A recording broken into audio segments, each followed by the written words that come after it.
When 23-year-old Juri Kibuishi walked into a room, you couldn't help but notice her. Just 5 foot 3 inches tall, beautiful and outgoing, Juri, whose Americanized name was Julie, had a freewheeling personality and instinctive kindness that just drew people to her. From the flowers that she often pinned in her dark hair to her dramatic eyeliner and colorful painted fingernails, Julie looked like what she was, creative and unconventional. Despite their much more proper and low-key appearance, Julie's Japanese-born parents had always encouraged their daughter's artistic pursuits. And when Julie, a lifelong resident of Irvine, California, was high school-aged, she was accepted into the prestigious Orange County School for the Arts. This was a highly selective charter school that catered to students who were especially interested in the visual and performing arts.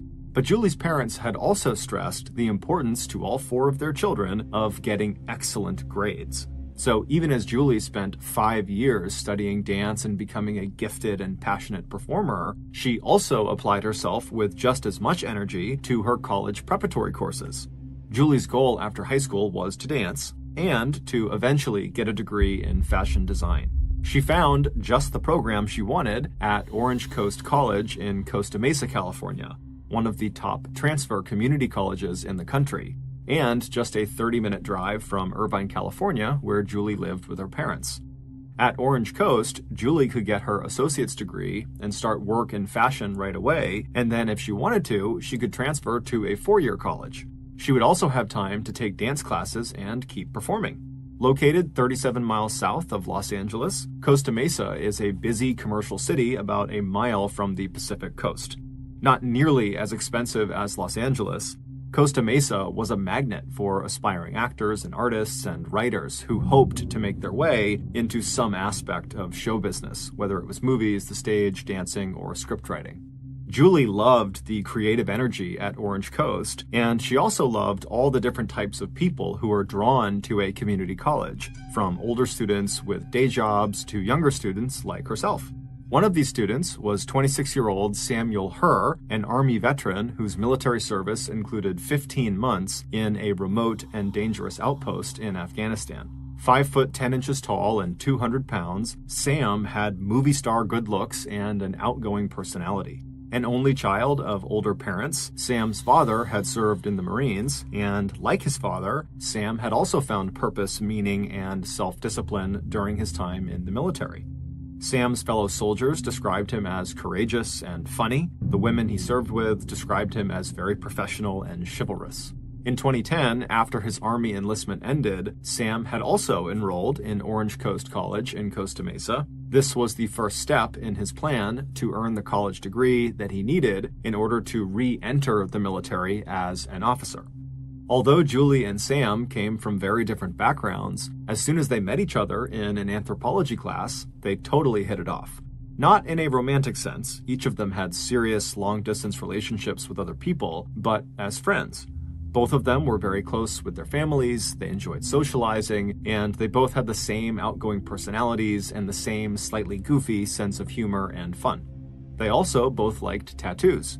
Julie had 7 of them, and Sam had ink on both arms as well as a huge heart inscribed with Mom and Dad tattooed on his chest. But on a deeper level, Sam and Julie were also both very serious about getting good grades in college and ultimately achieving their long-term career goals. So as soon as Julie realized that her classmate Sam was struggling in their anthropology class, she offered to help tutor him. One evening, when Sam's parents stopped by their son's apartment and met Julie, who was there helping Sam with his homework, they were both struck by the easy friendship between their son and Julie. And when Julie would go on to describe Sam to her parents, she would say they were just friends. One of the nice things for both of them about being in a strictly platonic relationship was being able to talk to one another about their romantic partners. Julie was in an online relationship with a Marine corporal named Mark, who was stationed in Okinawa, Japan, and Sam was engaged to a German woman named Katerina, whom he had met while he was in the service.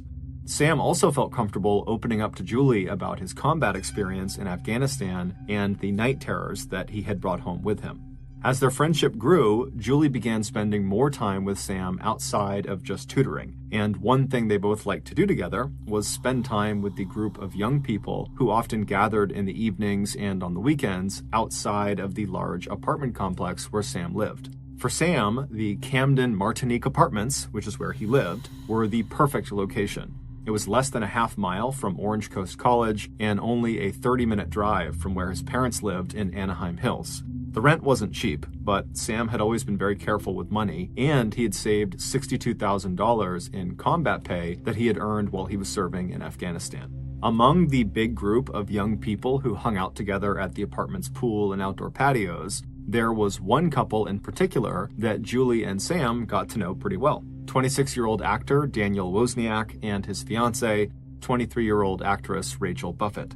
Like a lot of actors, Dan and Rachel struggled to make ends meet, even as they dreamed of breaking into the Los Angeles acting scene.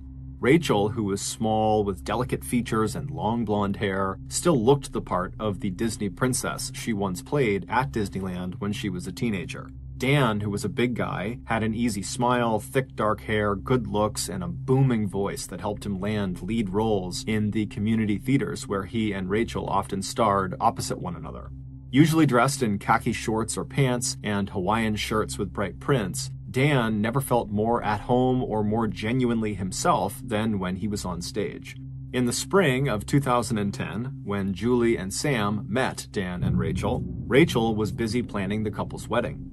After a 2-year-long engagement, the big date was finally just weeks away, May 28th, and afterward the couple would go to Mexico for their honeymoon. On Friday, May 21st, just a week before Dan and Rachel were going to get married, Julie had a date with her older brother, Taka, at a Thai restaurant in Long Beach to talk about his wedding. Taka also had a surprise for his younger sister. He and his fiancée wanted Julie to be a bridesmaid at their wedding, and that night at dinner, Taka handed Julie the tiara that she would be wearing on Taka's big day. Julie was thrilled, but she was also feeling a little distracted and worried. Throughout that afternoon and evening, Julie had started to receive a series of very strange text messages from her friend Sam. He sounded upset, and he told her he needed to talk to someone. In what she thought must be a bad attempt at humor, he wrote, "No sex. Can you come over tonight at around midnight? Just talk, don't tell anyone. Going out for a little now. Some bad family stuff." Julie was puzzled. Like her, Sam seemed to get along with his mother and father really well. In fact, she thought he was supposed to be visiting with them in Anaheim that weekend. Julie told her brother about these weird messages she was getting. Taka asked her if this was normal for Sam, and she said no, but Sam had been through a lot. Noticing her brother looking concerned, Julie looked up from her phone and smiled at him and said, "Don't worry, you'd like Sam."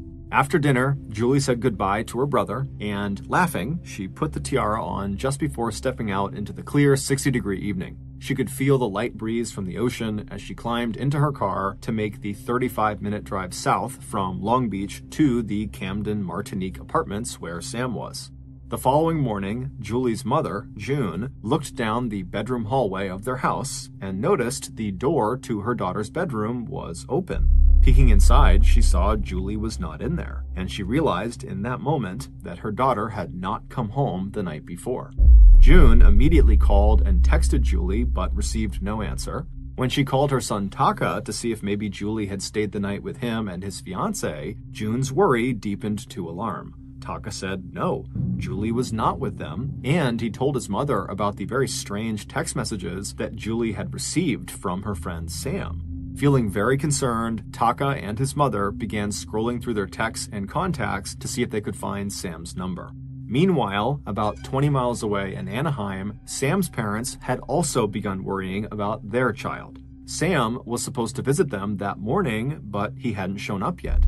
Sam had always been good about letting his parents know if his plans had changed or if he was running late, but by midday, they still had not gotten a call or text from him. By late afternoon, Sam's father, Steve, who was an athletic-looking man with thick white hair who often went to the gym with his son, he hopped into his car and drove up to Costa Mesa to make sure Sam was okay. Once Steve arrived at the Camden Martinique Apartments, it was getting dark.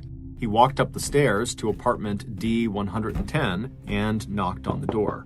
When he didn't hear an answer, Steve reached into his pocket and pulled out the spare apartment key that Sam had given him. He unlocked the door and he stepped inside. Turning on the light, Steve saw immediately that there was no one in the kitchen or living room, and also no sign of any disturbance. As he headed toward the bedroom, he hoped he'd find his son laid up in bed with a bad cold. Instead, as he pushed open the door to the bedroom and flipped on the wall light, it was like he had discovered a chamber of horrors. Kneeling next to the bed with her upper body lying stomach down on top of the mattress was the body of a young woman. Her jeans, which were cut or torn, had been pulled down almost to her knees. On the back of her sweater, scrawled in black magic marker, were the words, "All yours, F you." Although one side of the woman's face was visible, she was totally unrecognizable. Her features were covered in blood and gore, and all Steve could really see was just this massive wound above and behind her ear. It looked like the back of her head had been blown off. And just above that crater of bone, blood, and brain tissue, Steve saw a tiara tangled in a mass of blood-soaked hair. Shocked, Steve backed away from the gruesome scene, and after quickly checking the other rooms and finding no one else in the apartment, he pulled out his phone and he dialed 911. Near the doorway to the bedroom, police found a colorful shoulder bag. It contained a cell phone and a wallet with a driver's license. The victim, sprawled on the bed and the floor, was 23-year-old Julie Kibuishi. When they were informed by police that their daughter was dead, Julie's parents were devastated. June Hibuishi kept telling the officers they must have made a mistake. The evening before, she and her daughter had been cooking together in the kitchen. When it had been time for Julie to go see her brother at the restaurant, she had changed her clothes, given her mom a quick hug, said goodbye, and stepped out the door. It was impossible to June and her husband that this daughter, who was so kind and so full of life, could now just be dead. As for the Costa Mesa detectives who arrived on the scene moments after receiving Steve Herr's frantic 911 call, every piece of evidence they discovered inside of that apartment pointed to Steve's son, Sam. Sam knew the victim, and from the words written on the back of Julie's sweater and the position of her body that suggested sexual assault, she may have been caught up in a love triangle gone wrong, or been the victim of a domestic dispute with Sam. Most damning of all was the long string of strange text messages that Sam had sent Julie the night before, begging her to come see him immediately. And even though Sam said, quote, "no sex" in one of his text messages, just the mention of sex seemed to indicate that it was possible that these two were, in fact, romantically involved, despite what they told people. And then there was Sam's military background and his combat experience in Afghanistan, and the possibility that Sam, like many combat veterans, was affected by post-traumatic stress disorder. Maybe Sam had just snapped and killed Julie during an episode of combat-related psychosis. The cause of death appeared to be a single gunshot wound to Julie's head, and as a trained combat soldier, Sam would have known how to use a firearm. 24 hours later, when Sam still had not been located or heard from, the Costa Mesa police had found yet another reason to suspect he was their killer. After digging into Sam's background, detectives were stunned to discover that back in 2002, when Sam was 18 years old, he had been arrested and charged in connection with the murder of another teenager. Although Sam was eventually acquitted and cleared of all charges, he had been a serious suspect, and he had spent the better part of a year behind bars. The police wasted no time. They issued an all-points bulletin with Sam's picture and physical description plastered across the top of it. Meanwhile, however bad things looked for Sam, Steve Herr could not believe that his son killed Julie. Sam had been acquitted of all criminal charges related to that 2002 murder, and even after the trauma and stigma of spending months in jail, Sam had gone on to rebuild his life and reputation. He always had a steady job from that point forward, but it was when he enlisted in the army that he found his true sense of meaning and purpose. So while police launched a massive manhunt for the man they considered armed and dangerous, Sam's father started to do his own digging. If Sam was on the run, he would need money, and Steve shared a bank account with his son. Sure enough, when Steve accessed the shared account, he saw that every day since his disappearance, Sam had used his ATM card to make a series of large cash withdrawals. The trail led south to a bank of ATMs in Long Beach. The police had also tracked Sam's ATM card, and unlike Steve, they had access to the video surveillance at the ATMs. Looking at the camera footage, detectives expected to see the face of Sam Herr. Instead, the person seen using Sam's card was a teenage boy carrying a skateboard and wearing sunglasses and a hoodie. When the same ATM card was used to place a pizza order at a nearby pizza joint called Echoes, police were able to get the address of the house where the pizza would be delivered. They staked out that address, thinking that maybe Sam was hiding inside of the house. But when police, guns drawn, entered the house right alongside the pizza delivery person, the only people they found inside were the teenager they'd seen on the ATM surveillance tape and his mother. A terrified 16-year-old Wesley Freilich told police that he had been given the ATM card by a man he knew who was working for a bail bonds agent. The man had told Wesley that the card belonged to a client who had posted bond but then disappeared without paying the agent.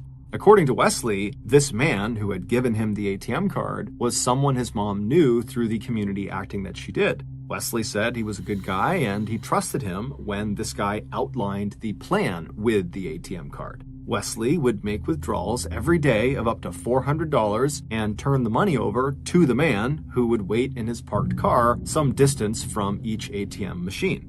As payment for doing this, Wesley would be allowed to use this ATM card to order pizza for himself. The name of this mystery man was instantly familiar to police: 26-year-old actor Daniel Wozniak. Daniel and his fiancée Rachel, who were both friends with Sam and Julie, had been among the residents of the apartment complex that police had interviewed the day after Julie's body had been discovered. And in the course of that routine interview with them, Dan had told police that he and Rachel had last seen Sam on the afternoon of Friday, May 21st, which was the night Julie had dinner with her brother before going to see Sam.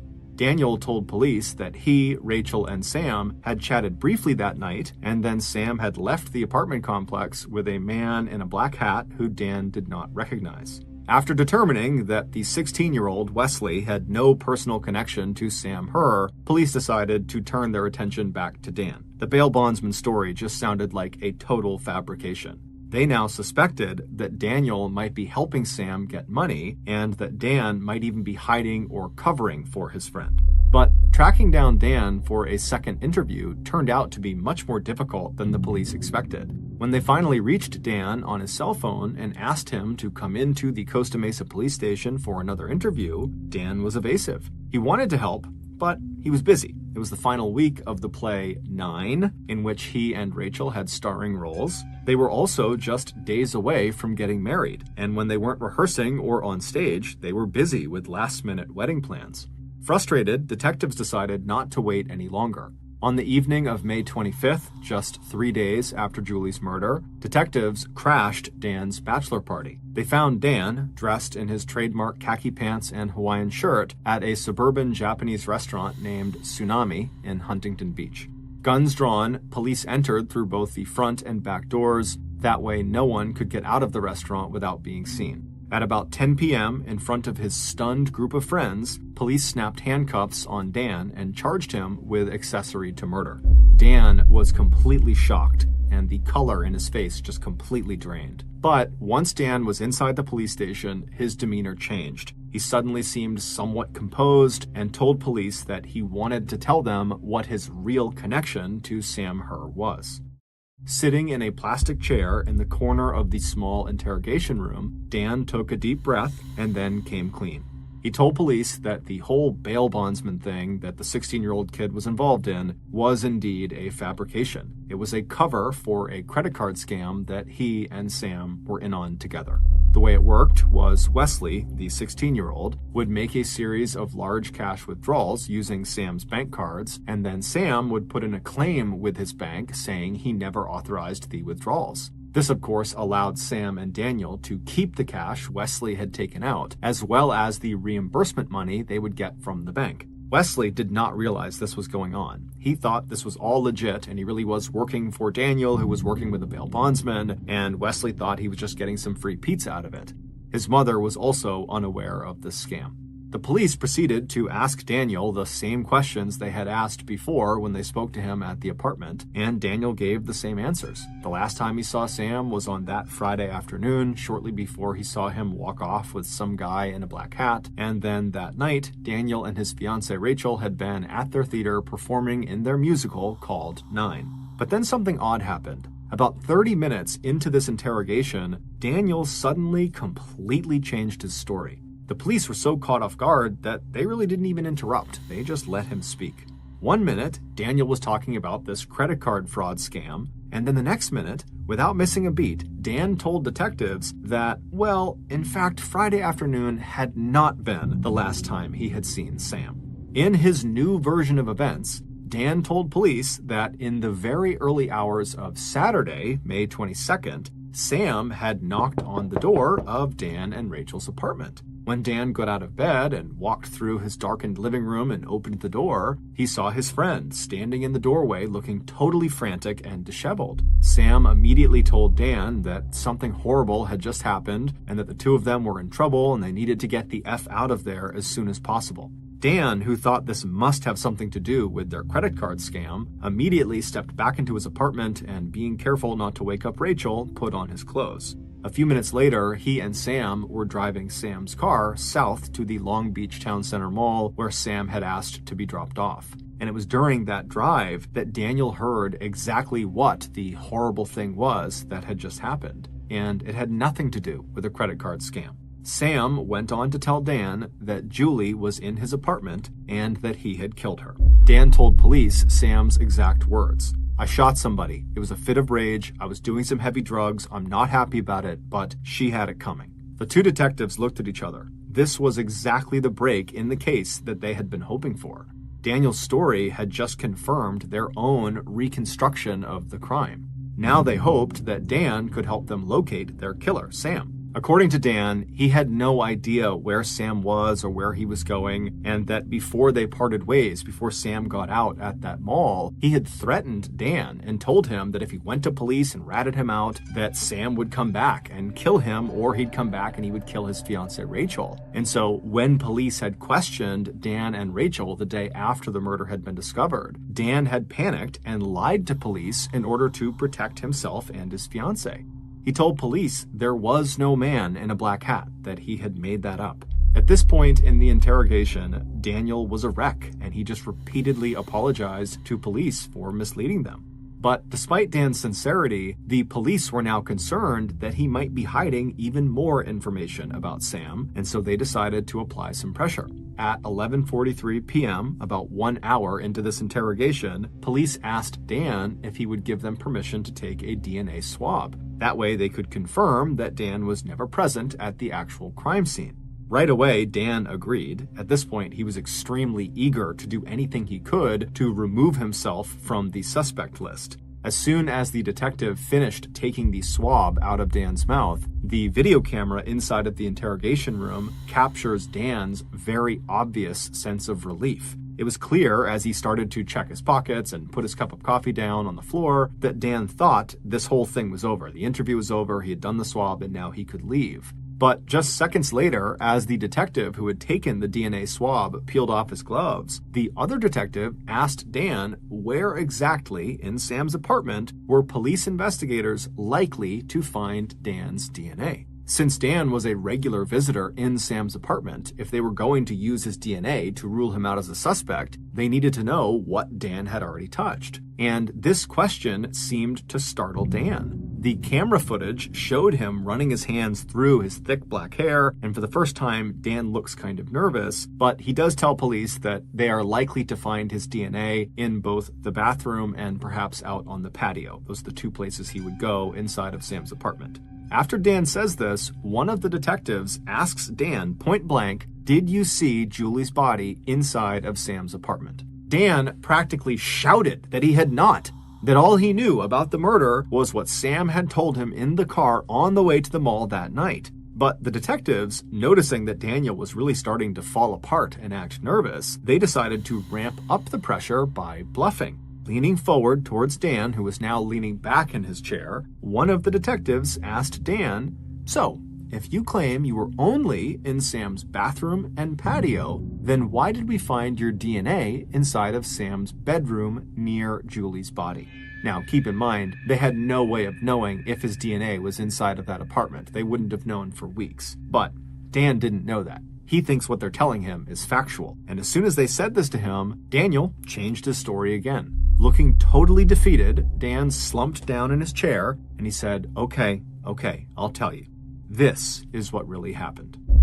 According to Dan, when Sam arrived at his apartment in the early morning hours of Saturday, May 22nd, and told Dan they needed to get the F out of there, before they got in the car and drove away, Sam had told Daniel what he had done and then took Daniel up to his apartment and actually showed him Julie's body.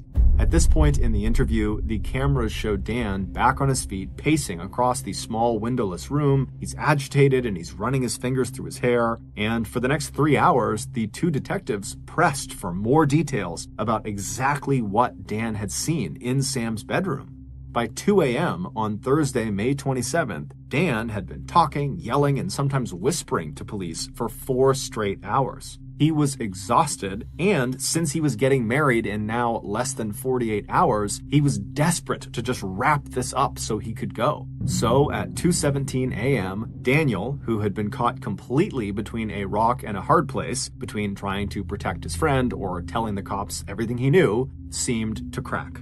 Yes, he finally shouted at detectives. Yes, I saw her goddamn body. Is that what you want to hear? I saw 2 gunshots in her head. Both detectives suddenly went completely still and looked at each other. They also looked up at the camera that was recording the interview and playing it live in an adjoining room where a third detective was watching it. All 3 detectives were thinking the exact same thing. Dan Wozniak had just given them a critical new piece of information. Based on what would stretch into a 14-hour interrogation of Daniel Wozniak and an investigation into the new evidence police would uncover based on what he told them, this is the reconstruction of what happened to 23-year-old Julie Kibuishi and how police were finally able to locate their prime suspect, Sam Her. Back on the evening of Friday, May 21st, about half an hour after Julie had left that Thai restaurant in Newport Beach where she was having dinner with her older brother Taka, Julie pulled into the parking lot next to the Camden Martinique apartments where she had agreed to meet her friend Sam Her. Although she was still wearing the sparkly tiara that her brother had just given her, Julie's mood had turned serious. Before heading into Sam's apartment, she scrolled one more time through the dozens of text messages he had sent her starting that afternoon. They all seemed so strange and out of character for Sam, but she knew Sam dealt with some very serious night terrors from his time in Afghanistan, and for all she knew, he could be having some sort of breakdown right now that was Afghanistan related. So, believing Sam really just needed a friend right now, she put her phone away, got out of her car, and made her way over to the stairs that would take her up to his apartment. When she reached the floor his apartment was on, she saw Daniel standing outside of it. It turned out Dan had become worried about Sam too when Sam had not been responding to his knocks on his door. Dan told Julie he did have a spare key and thought, maybe the two of them should just go inside and see what was going on. Grateful for the company, Julie waited a minute after Dan had unlocked the door and walked inside, then she followed Dan into the apartment. There was no sign of Sam, but a few seconds later, Julie, who was standing in the front area of the apartment, she heard a terrified-sounding Dan call out from Sam's bedroom in the back of the apartment. She asked what was going on, and Dan just called out, "You'd better come in here. There's something in his bed that you need to see." And so Julie began walking towards the bedroom. Several hours earlier, Daniel had called Sam and asked him to go with him to one of the small community theaters where Dan often performed. It was called the Liberty Theater and was located about 30 minutes north of their apartment complex. Daniel needed help moving a heavy piece of set furniture that was wanted by another local community theater. Sam agreed, and the two met outside in the parking lot of their apartment building. Then they hopped into Sam's car and they headed north. Once they arrived, Dan led Sam through the empty theater, and when they were backstage, they climbed a flight of stairs to the second floor, and then once they were up there, Dan pointed out a dusty wooden ladder that led up to the attic. So up they went, and as soon as they were up there, Dan quickly walked over to this big piece of furniture and signaled to Sam that that was it. That was the piece they were going to move. Sam nodded and moved past Daniel and took up a spot next to him, kind of crouching down to get a good grip underneath this big piece of furniture. Little did Sam know that his friend, Daniel, who was now standing behind him, could not have cared less about moving furniture. Instead, Dan was quietly pulling out a .38 caliber semi-automatic pistol. And then once it was out, he aimed the pistol carefully at the back of Sam's head, and then he pulled the trigger. For a moment, all Dan could hear was the echo of the shot reverberating around the attic. And then Sam, who was still alive, turned to look up at his friend. Sam whispered, "I need help. I need help. Something hit me. I think I've been electrocuted." Looking directly into Sam Herr's eyes, Dan raised the pistol and pulled the trigger a second time. Except the weapon didn't fire. It jammed. So while Sam is laying there staring up at Daniel with a look of horror on his face, Daniel calmly pulled the slide back of the pistol. He cleared the jammed round out of the gun. He reloaded the gun and then placed the gun up against Sam's temple and pulled the trigger again. This time, the gun did fire, and this time Sam would die. Then Dan, stepping carefully to avoid the blood that was spreading out across the floor, bent over Sam's body and removed his phone, and rifling through his friend's wallet, Dan pulled out Sam's passport and Sam's ATM and credit cards. Flipping Sam's phone open, Dan began to send what would be a long string of text messages to Julie. Each one was carefully scripted to draw her to Sam's apartment later that night and to look to an outsider as though Sam was in the midst of a personal crisis and that he and Julie were somehow romantically involved. Leaving Sam's body where it had fallen, Dan climbed back down the wooden ladder, down the flight of stairs to the ground level, left the empty theater, and got into Sam's car. But before going back to his apartment, Dan picked up the 16-year-old Wesley Freilich, and they made their first withdrawal using Sam's ATM card. Once he had returned to the Camden Martinique apartments, Dan had just enough time to shower, change his clothes, and send Julie yet another round of strange text messages from Sam's phone. "I need to talk to you. Can you come here around midnight? Please, come alone, please." A little while later, when Dan arrived at the Hungry Artists Theater for the final showing of the play he was in called 9, this was not the same theater where hours earlier he had killed Sam, his fellow actors would report that Dan showed no sign of any stage jitters. Instead, he gave what some of his colleagues described as the best performance of his life, playing opposite his beautiful bride-to-be, Rachel Buffett. After the performance, Dan stood for a moment backstage by himself and checked Sam's phone. Once he saw that Julie had agreed to meet Sam at midnight, Dan smiled.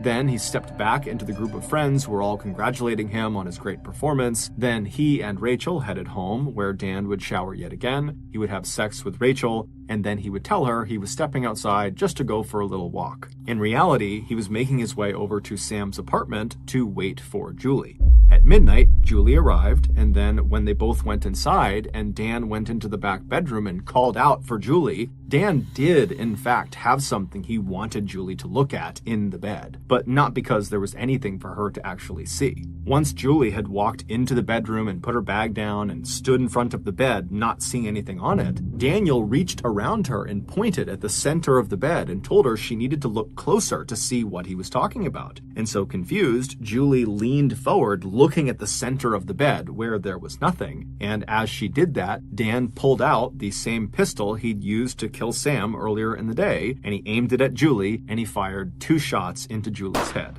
hitting her just below the tiara that was now tangled in her blood-soaked hair. Moving quickly, Dan arranged the scene as he would any other stage set. Using scissors he had brought with him, Dan cut through the waistband of Julie's jeans, pulling them down around her hips to make it look like she had been sexually assaulted. Then he took a black magic marker and wrote, "All yours, F.U." on the back of her sweater. Satisfied that he had created the perfect frame job that would have police chasing down Sam Herr as Julie's murderer, and knowing police would never find Sam, Dan backed away from Julie's mangled and bleeding body and returned to his own apartment, where he showered yet again. The next day, Dan returned to the Liberty Theater where he had killed Sam. This time, he brought an axe and that same pair of scissors with him. Returning to the attic, Dan used the scissors to cut off Sam's clothes, and he used the axe to dismember Sam's body. Dan left Sam's naked and headless body upstairs in the theater, but using plastic bags he had picked up at a nearby cafe, Dan packed up Sam's head and hands and one arm and stuffed them into a backpack. Then, Dan left the theater, drove to the El Dorado Nature Center 3 miles away, and there he scattered Sam's remains in shallow openings he found or dug near the bases of trees and under bushes. Then, Dan, who was so far behind on his rent he would soon be evicted from the Camden Martinique apartments, and who desperately needed money to pay for his upcoming honeymoon, headed for the ATMs where he would meet Wesley Freilich and collect another $400 installment of Sam Herr's combat pay. It is possible that Daniel might have gotten away with the brutal murders of Sam and Julie, but in those early morning hours of May 27th in the Costa Mesa police station, at about 2 a.m., when Dan was asked by detectives what specifically he had seen when he looked at Julie's body sprawled out on Sam's bed, Daniel Wozniak delivered exactly the wrong line. "I saw 2 gunshots in her head." All 3 of the police officers who were listening to that interview knew that anyone who was just looking at Julie's body, like Dan claimed he was doing, they would only have been able to tell there was a single wound. It would not have looked like 2 distinct gunshot wounds. So the only way Daniel could have known that there were 2 gunshots in Julie's head was if he had fired those shots himself. So when he still kept denying any involvement, the police told Dan they knew he was lying and they put him into a jail cell. They reminded him he was under arrest for being an accessory to murder, and the only way he'd be leaving is when he told them everything he really knew about Julie's murder. And then the following afternoon, at about 1:15 p.m., Dan would further implicate himself during a conversation he had from the jail with his fiancée Rachel Buffett. By then, Rachel knew Dan had been arrested. She had also found out from Dan's brother, Tim, that Dan had given Tim a backpack filled with bloody clothes and a .38 caliber pistol, Sam's passport, phone, wallet, and 2 spent shell casings. Instead of destroying the bag as Dan had told him to, Tim had just thrown the backpack over the fence behind their parents' house. When Rachel told Dan on the phone in a call that was recorded by police that she was going to tell the detectives what she knew, including the existence of this backpack, Dan whispered into the receiver, "Then I'm doomed." 30 minutes after this phone call with Rachel, Daniel would signal to police that he was ready to confess to what he did. The cameras show him sitting at a small table in the interrogation room, elbows on the table, head resting in his hands. Yes, he had murdered Sam because he wanted that $62,000 in combat pay that Sam had saved from his deployment to Afghanistan. And yes, he had murdered Julie just as a decoy, a way to mislead police into thinking that Sam had disappeared because Sam was not a war hero, but rather a killer who had gone on the run after murdering Julie in a fit of rage or jealousy. When asked by police why he did it, Daniel told them, "I'm crazy. It was always all about the money." Following Dan's confession, police searched the Liberty Theater and found Sam's badly decomposed partial remains. The only way to recognize the torso as belonging to Sam was the heart tattooed on his chest that was inscribed with the words Mom and Dad. On May 29th, the day Sam Herr would have turned 27 years old, police found his head, hands, and one of his arms scattered throughout El Dorado Nature Center. More than 5 years later, on December 16th, 2015, Daniel Wozniak was charged with 2 counts of first-degree murder. At the penalty hearing in September 2016, Daniel was sentenced to death. 3 years later, a separate jury found Dan Wozniak's ex-fiancée Rachel Buffett to be an accessory after the fact, after further investigation revealed that she had lied to police to cover up her possible involvement in the crime and to protect her then-fiancé Daniel Wozniak. As for the families of the victims, June Kibuishi wonders if she had taught her children, especially Julie, to be too kind. And for Steve Herr, the thought of his son's final moments will haunt him for the rest of his life. Thank you for listening. 38-year-old Linda Jensen could not believe how lucky she was. As she and her husband Charlie looked down at the beautiful face of their brand new baby daughter, Linda could not stop smiling. And when Charlie leaned down and gave Linda's cheek a gentle kiss and told her how much he loved her, Linda felt like her heart might burst with happiness. For both Linda and Charlie, this moment and this new addition to their family was something neither of them could have imagined when they first met almost 27 years earlier. That's when Linda, age 8, had gone on a summer vacation with her family to Spicer, Minnesota, where they stayed in a lakefront cabin that had been owned by one of Charlie's relatives. Charlie, who had been 12 at the time, had spent most of his time at the lake playing with Linda's 2 brothers. But as summers went by and Linda and Charlie both grew out of their awkward teenage years, the childhood friends had eventually become childhood sweethearts. And after Charlie came back home to Minnesota after serving in the U.S. Army as a combat soldier in Vietnam, everyone in both their families knew that Charlie and Linda would get married. Charlie in his dress military uniform, and Linda looking beautiful and radiant in her white bridal gown. 4 years later, on January 27, 1974, the couple had their first child, a little boy named Andrew. But by the time Andrew was just 4 years old, his parents' marriage had fallen apart. Like a lot of other Vietnam veterans, Charlie had come back from the war with a psychological condition called post-traumatic stress disorder. Symptoms included feelings of irritability and edginess that had been triggered by his combat experience. And over the years, Charlie's drug of choice for treating his PTSD was alcohol. Lots and lots of alcohol. Finally, in 1978, after nearly 7 years of marriage, Linda had filed for divorce. Not because she didn't love Charlie, but because his constant drinking had made their life together impossible. And after that divorce, Linda would spend the next 12 years of her life never quite able to forget Charlie, and also never quite able to find any relationship that didn't end in one kind of a disaster or another. There had been a long-term relationship that had produced another son, a little boy named Joey, but that relationship ended without Linda marrying Joey's father. Not long after that, there had been one more failed marriage, which had taken Linda and Joey first to Colorado and then to California. In both relationships, the breakups had left very bad feelings. Linda's ex-boyfriend and Joey's father had been a partner with anger and substance abuse issues, who refused to pay child support for Joey. Linda's ex-husband, who still lived out in California, had adopted Joey, but he'd never forgiven Linda for not having any children with him. And things had only gotten messier during the divorce proceedings when her ex-husband, John Silliman, was ordered to pay Linda $300 a month in child support for Joey. Finally, with no place left to go, Linda had accepted the offer from her older sister, Sandy, that Linda and Joey should just come back home to Minneapolis and live with Sandy until Linda could pick up the pieces of her broken life. Now, as Linda looked up at Charlie from her bed in the hospital maternity ward, she could not even see the smallest trace of the angry and damaged-seeming young man she had left behind 13 years earlier. Because, for Charlie, the divorce from Linda had been a wake-up call. And once he realized just how much his drinking had cost him in terms of his marriage, family, friendships, money, and work, Charlie had made a promise to himself and to his son, Andrew, that he would get clean and sober. And that's exactly what Charlie did. And by the time Linda had returned to Minnesota, settled herself and her 8-year-old Joey into her sister Sandy's cozy little wood-paneled bungalow and started looking for a job, bumping into Charlie again was like meeting up with the man of her dreams. No longer a drinker, Charlie was now a successful carpenter and contractor who had taught those carpentry skills to their son Andrew. And like Linda, Charlie was unattached, and the same attraction and feeling of friendship that had drawn them together back when they were childhood sweethearts was still very much there. In fact, the hard life experience they both had gained in the years they'd spent apart seemed to make that attraction even stronger and deeper.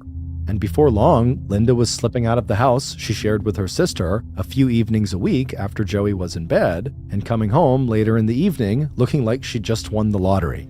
Sandy and Linda had always been very close, and Sandy had been the one person Linda had confided in over the course of the last 12 stormy years. And Sandy knew her sister well enough to know that there was only one man who had ever made Linda look that happy, and that man was Charlie Jensen. So it came as no surprise to Sandy when Linda and Charlie had announced that they would be getting married again. And the date they chose for their wedding, April 3rd, 1991, was exactly 20 years to the day that they had gotten married the first time, 20 years earlier. What had been a surprise had been the fact that shortly after moving in with Charlie, Linda had gotten pregnant, and by the time the couple had said "I do" to one another for the second time in their lives, Linda was already 7 months along.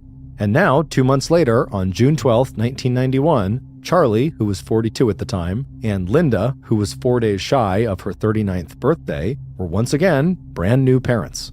And for Linda, the arrival of baby Lisa marked the beginning of the life she had spent the last 12 years looking for. By late February 1992, when baby Lisa was 8 months old, Linda, Charlie, Joey, and Lisa had all settled into a comfortable routine.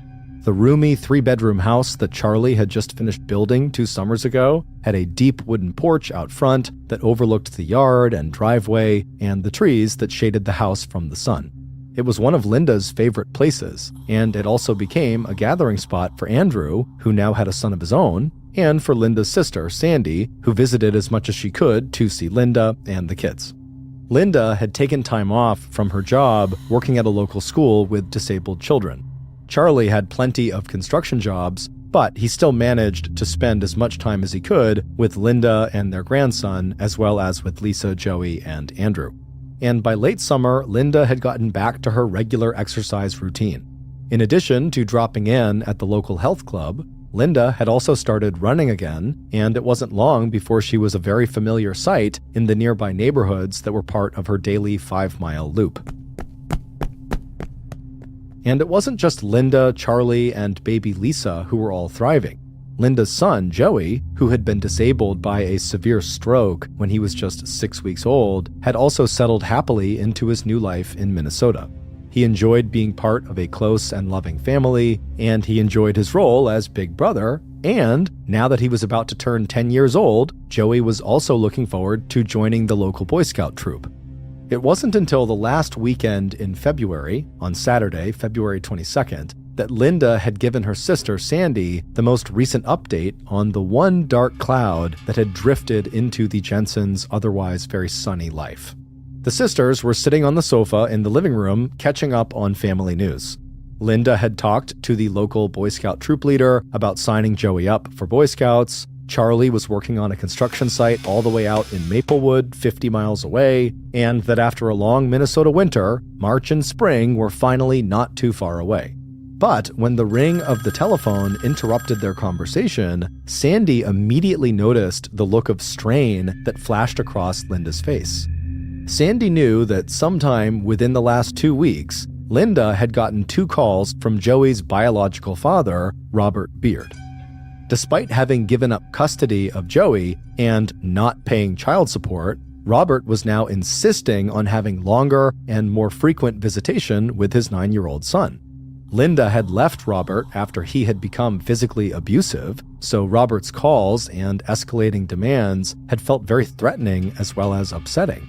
But a moment later, Linda's face had relaxed, and she had insisted to Sandy that she, Linda, and Charlie had the situation under control. And by the time Sandy was ready to go, the conversation had veered into memories of the past, and Linda's announcement that Charlie had always been the only man Linda had ever loved. By the time Sandy was hugging Linda goodbye, Linda was joking that the only real problem in her life now were the painful shin splints she had gotten from all of her recent running. And 2 days later, on the morning of Monday, February 24th, that was absolutely true. When Linda woke up that morning and took her first few steps across the cold bedroom floor, she winced as the sudden pain flared up along her shin bones. But glancing at her watch, Linda actually welcomed how fast the pain had cleared her mind, because once again, she had managed to oversleep. After pulling on her sweatsuit over her t-shirt and underwear and checking that baby Lisa was still asleep, Linda hurried into Joey's room to wake him up. Linda had meant to get out of bed when Charlie had kissed her goodbye and left for work at 6:45 a.m., but the last thing she remembered was hearing Charlie tell her that he'd changed baby Lisa's diaper and that he'd see Linda that evening after he got back from Maplewood. Peeking out the window now, Linda saw that it had snowed the night before, which meant that Andrew's outdoor carpentry job would be canceled and Linda would not be watching her grandson that day. Linda was glad that Charlie's job out in Maplewood was indoors, but she also couldn't help thinking how nice it would have been if today had been a snow day for them too. By 7:45 a.m., baby Lisa was awake and had her morning feeding, and Joey, his breakfast toast still clutched in his hand, was climbing onto the school bus and waving back to Linda and his 8-month-old sister. After watching the bus drive off down County Road 15, Linda turned back to the house and walked on sore legs to the front door. She had told Charlie before he left for work, and before she fell asleep instead of getting up, that her shins hurt too much to go running that day, so her plan for the day was just to hang out with the children and enjoy the view through the sliding glass door that led out onto the front deck. Now standing at baby Lisa's changing table, Linda unwrapped Lisa from her cocoon of blankets, but decided to leave the baby in her pajamas in the playpen while Linda cleaned up the breakfast dishes. But just as Linda was ready to go back out to the living room and get Lisa dressed for the day, Linda was surprised by the sound of a knock on the front door. The Jensen house was set far enough away from the road with a long enough driveway that the family did not get that many unexpected visitors. But this was Big Lake, Minnesota, population just over 3,000 people, and most people here never even bothered to lock their doors, let alone think twice about opening that door to a neighbor who might need help or a favor. So, after leaving baby Lisa right where she was, in the playpen in the living room, Linda dried her hands on a kitchen towel, and with a smile, she walked to the front door.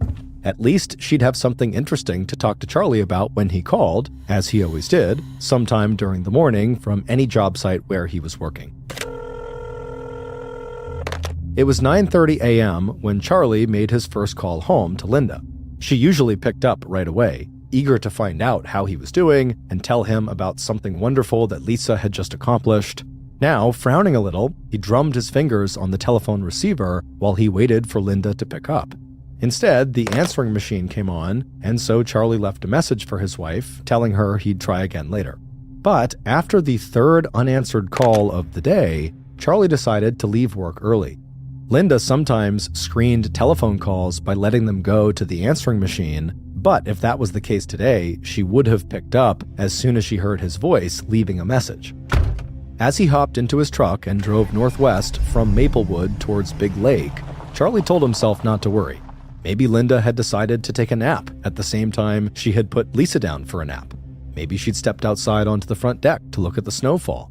And besides, school had let out, so by now, Joey should be home with his mom and baby sister.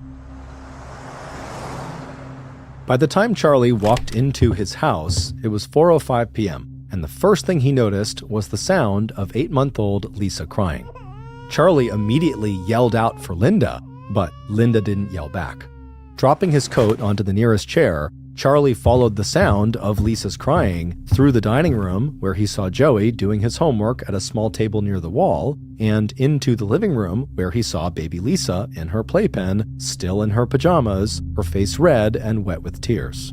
Even as Charlie picked Lisa out of the playpen and stepped over to the foot of the stairs to call his wife's name again, he knew something was wrong. Linda would never have let Lisa stay in last night's pajamas for the entire day. And again, when Charlie did not get a response from Linda, he put Lisa back down inside of the playpen and automatically began a search of the house for his wife. Joey had seemed uncertain when Charlie asked whether Joey had seen his mom, so telling Joey not to worry, Charlie started his search in the laundry room in the basement where Linda would have been out of Joey's sight. But by the time Charlie left the empty basement to check the upstairs bedrooms, he wasn't even trying to act calm. Taking the stairs two at a time, the question went round and round in his mind. What on earth could have happened to his wife? But not even Charlie's worst nightmares could have prepared him for what was inside of the bedroom that he and Linda shared. When he pushed open the bedroom door, the first thing he saw was a bundled up white quilt on the floor at the foot of the bed. Only it wasn't just a quilt. Peeking out from the folds of the material, Charlie could see Linda's shiny dark curls and her long, bare, slender legs. And in the middle of the quilt, at the center of a dark red stain, Charlie saw the wooden handle of one of the kitchen knives he and Linda kept in a butcher's block on their kitchen counter. Falling to his knees on the floor next to Linda's body, Charlie reached out and pushed a fold of the quilt down so he could see Linda's face. And that's when Charlie knew that the woman he had loved ever since they were both children was dead. A few minutes later, and the circular drive in front of the Jensens' two-story house had started filling with emergency medical vehicles and deputies from the Sherburne County Sheriff's Department. Charlie's 911 call had summarized everything the newly widowed husband would be able to tell police about his wife's murder. Quote, "My wife is dead. I just got home and my little boy is here, and I checked in the bedroom and she's been stabbed. I've got 2 kids here. My God, what's happened?" As medics entered the house and confirmed that Linda was dead, deputies from the sheriff's department got busy putting yellow crime scene tape up around the perimeter of the Jensens' house. They also began spreading out into the rural neighborhood to see if anyone in the area might have seen or heard anything unusual that day. Knowing they had a homicide on their hands, the Sherburne Sheriff's Department immediately contacted the Minnesota Bureau of Criminal Apprehension, located 47 miles southeast in the city of St. Paul.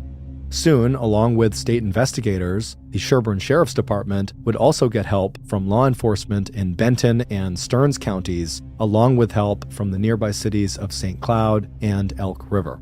But even before those outside agencies had arrived in Big Lake to help conduct interviews and process the crime scene, investigators with the sheriff's department had already come to some of their own conclusions about the murder.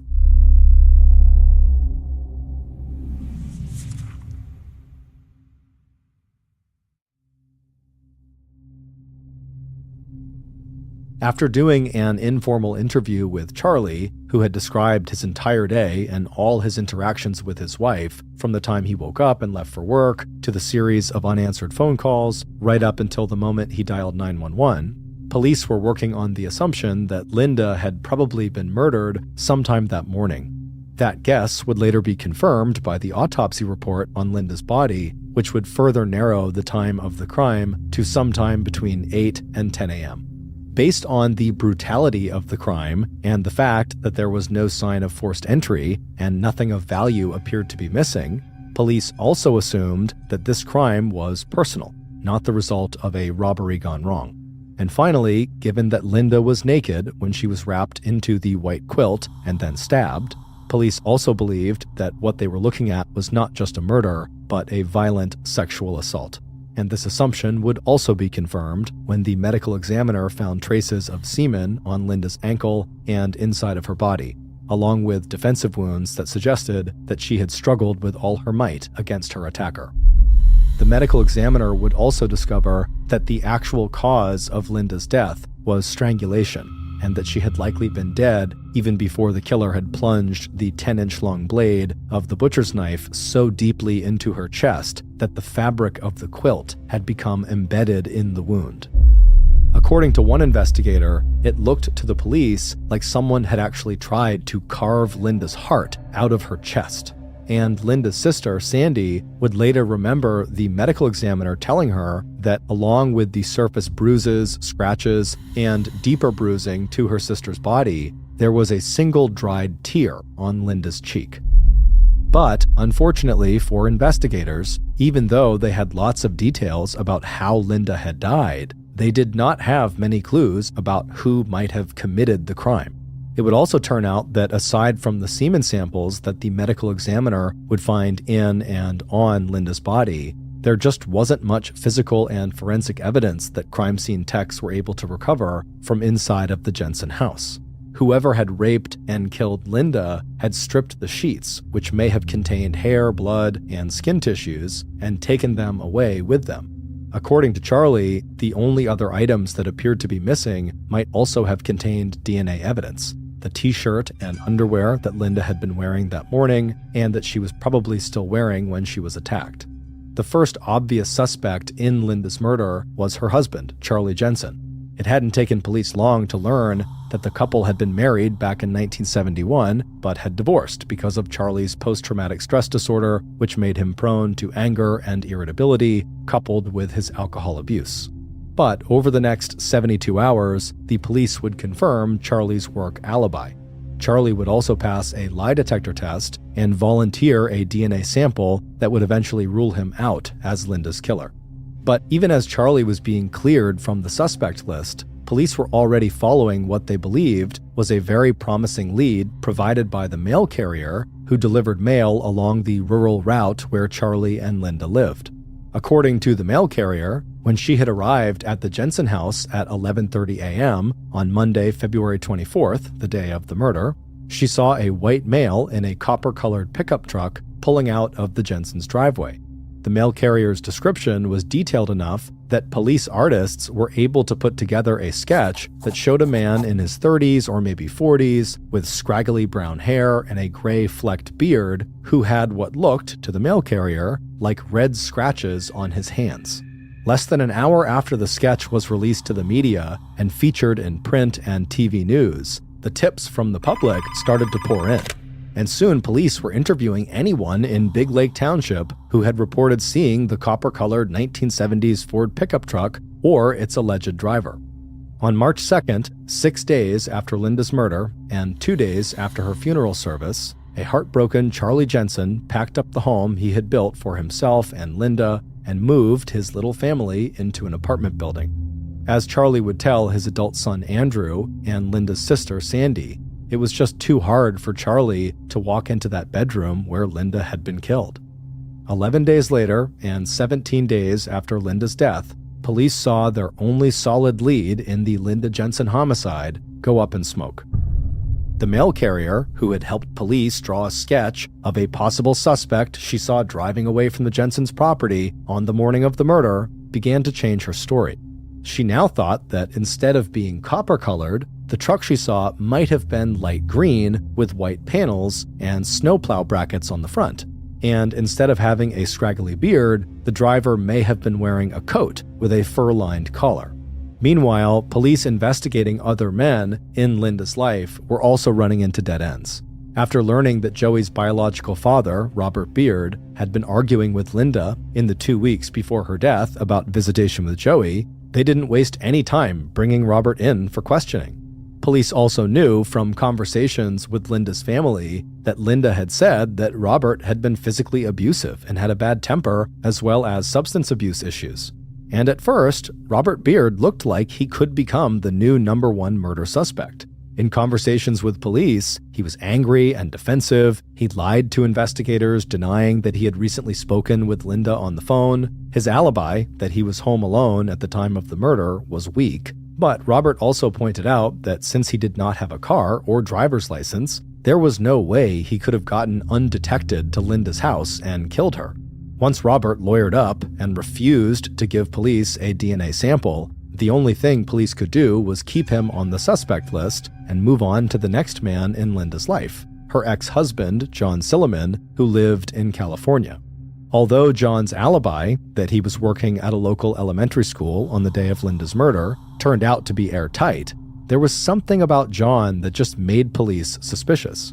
He'd clearly had a volatile relationship with Linda, and he told police that Linda had pressured him into adopting Joey instead of having children of their own. It wasn't until police went through John's financial records with a fine-tooth comb to rule out any murder-for-hire scheme that police crossed John off their list of suspects.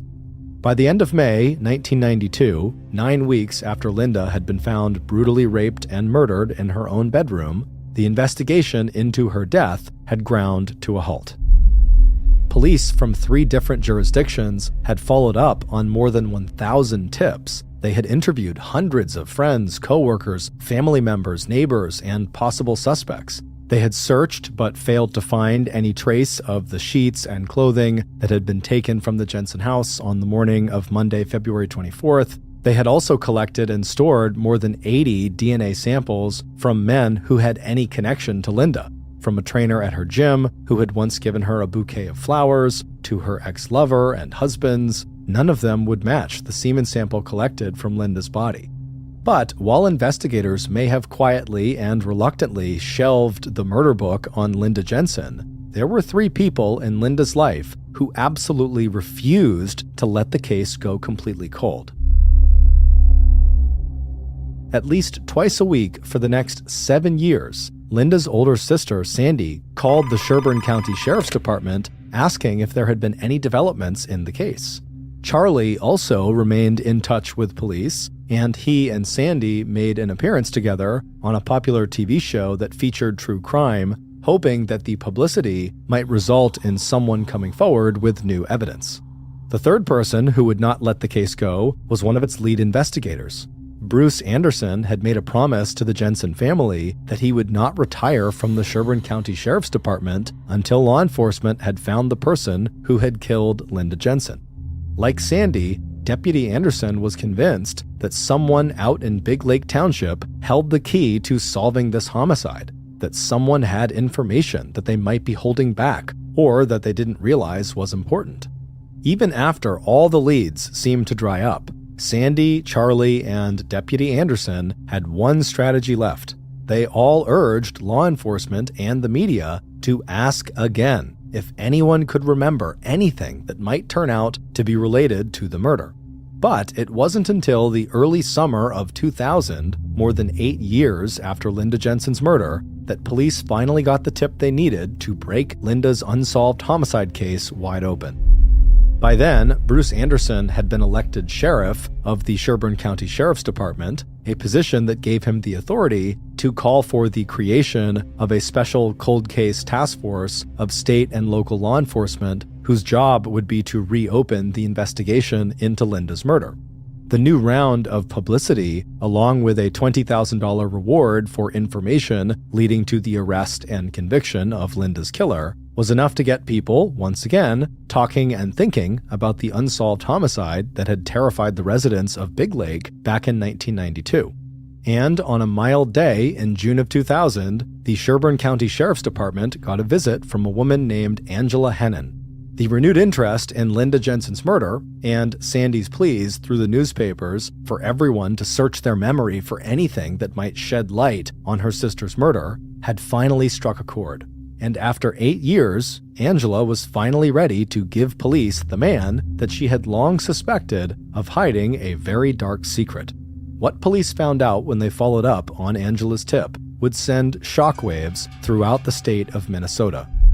And based on that information, here is a reconstruction of what investigators believe really happened to Linda Jensen on the morning of Monday, February 24th, 1992.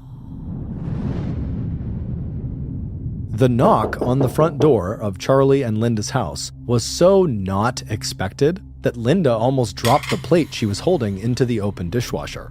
But even though she was surprised to have a visitor this early in the morning, it never occurred to Linda not to answer the door, especially since another loud knock might wake up 8-month-old baby Lisa, who had fallen asleep in the playpen in the living room. So, after wiping her hands dry on a kitchen towel and zipping the top of her tracksuit all the way up to her chin, Linda pushed her hair back from her face and walked out to see who was coming to call. Even as she started to peer out one of the front windows, Linda recognized the voice calling to her from outside. A moment later, and Linda's visitor was stamping the snow off his boots before stepping through the open door. But even as Linda closed the door behind her visitor and apologized for how untidy her house was, Linda's killer was hardly listening. Instead, he was drinking in every detail of Linda's appearance. He had been watching Linda for such a long time, but until now, he had never really been alone with her, never really had a chance to let her know how he felt about her. He wanted to ask her if she was planning to go for a run that day, and he wanted to tell her how much he always looked forward to seeing her jog past the house where he lived with his wife and 4 kids. But before he could even find a way to put his proposal to Linda, he could see that she had stopped smiling and had even taken a few steps backward. And now she was asking him what he was doing there, because now really wasn't a great time after all for her to have any company. And if this was about Joey, she'd rather talk some other time when Charlie was there too. But before Linda could get any further away from him, the killer reached out his hand and grabbed her arm. And as soon as he did that, he knew it didn't matter how Linda felt about him or what Linda wanted. What mattered was what he wanted. And after a short but violent struggle, the killer had Linda right where he wanted her. Upstairs in the master bedroom, all her clothes stripped off, her dark curly hair spread out on the bed under him, looking just as she looked in all of his fantasies, right down to having his hands wrapped around her slender throat, squeezing as hard as he could until finally she stopped struggling and lay still. Once Linda's killer was finished, he bundled her body inside of a clean white quilt and pushed her down onto the floor at the foot of the bed. Still breathing heavily, the killer straightened his own clothing, then left the bedroom and went down to the kitchen. On the counter, next to a jar of red and white candy canes, he saw the butcher's block with its collection of kitchen knives. Grabbing the wooden handle of the largest knife, Linda's killer hurried back upstairs to the bedroom. Looking down at Linda, lying on her back with the quilt wrapped around her, all he could see of her body was the top of her head, and her slim legs from the knees down, her heels resting lightly on the floorboards. Straddling Linda's midsection, the killer raised the knife and began stabbing at Linda's heart, over and over again, until finally plunging the knife through the center of her ribcage with so much force that it pinned the quilt into Linda's chest. After hauling himself back up onto his feet, the killer turned to the bed and stripped off the sheets and gathered up Linda's torn t-shirt and underwear.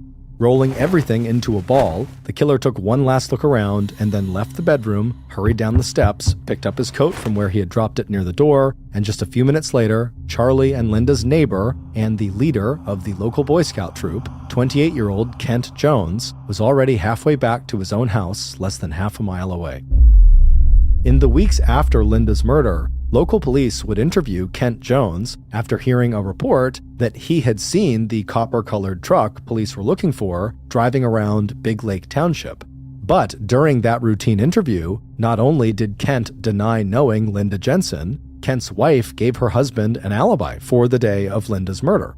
It wasn't until 8 years later that Angela Hennon, who had had an affair with Kent sometime after Linda's death, would tell police that whenever she had brought up the subject of Linda's death, a crime that everyone at the time was talking about, Kent reacted violently.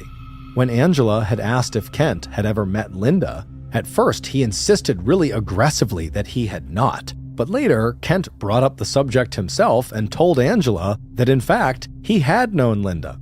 Kent's violent reaction and the way he talked about Linda Jensen had always made Angela wonder, in the very back of her mind, if Kent might have somehow been involved in Linda's death. It would turn out that Angela's suspicions were 100% correct. Not only did Kent Jones know Linda from her inquiries to him about getting Joey signed up for Boy Scouts, he had become obsessed with the beautiful dark-haired woman he'd seen out running several times a week. And he had begun to watch her closely and learn her routines and fantasize about her constantly. When police re-interviewed Kent in June of 2000, Kent's wife contradicted Kent's claim that he had never met Linda. In front of investigators, Deborah Jones reminded Kent that Linda had actually come by their house to pick up a Boy Scout application for her 9-year-old son. Police also discovered that Kent had a criminal record. He had been convicted of insurance fraud, and in 1995, 3 years after Linda's murder, Kent had been convicted of domestic violence. That charge stemmed from an incident in which Kent's wife was hospitalized for 4 days after suffering a stab wound to her stomach and 2 puncture wounds on her forearm. Deborah would later tell police that the stab wound was the result of an accident, that she had slipped and fallen onto the knife, which was resting blade up in the family's open dishwasher. Although Kent refused to voluntarily give up a sample of his DNA, investigators quickly came back with a search warrant that forced him to provide a DNA sample. Less than 1 month later, the DNA analysis came back with a match. Kent Jones's DNA matched the DNA found in the semen that the medical examiner had collected from Linda's body. On July 25, 2000, 8 years and 5 months after Linda Jensen's brutal murder, police arrested Kent Jones for first-degree murder and sexual assault. 17 months after his arrest, on December 8, 2001, and then again at a new trial 5 years later, Kent Jones was found guilty of those charges and sentenced to life in prison. In 2009, 17 years after Linda's murder, Angela Hennon would collect $18,000 in reward money for giving police the tip that led to the arrest and conviction of Kent Jones. For Charlie Jensen, Linda's death at the hands of Kent Jones has left some scars that will just never go away. Quote, "He took a mother away from her children, a wife from her husband, and a beautiful person away from the world." End quote. Thank you for listening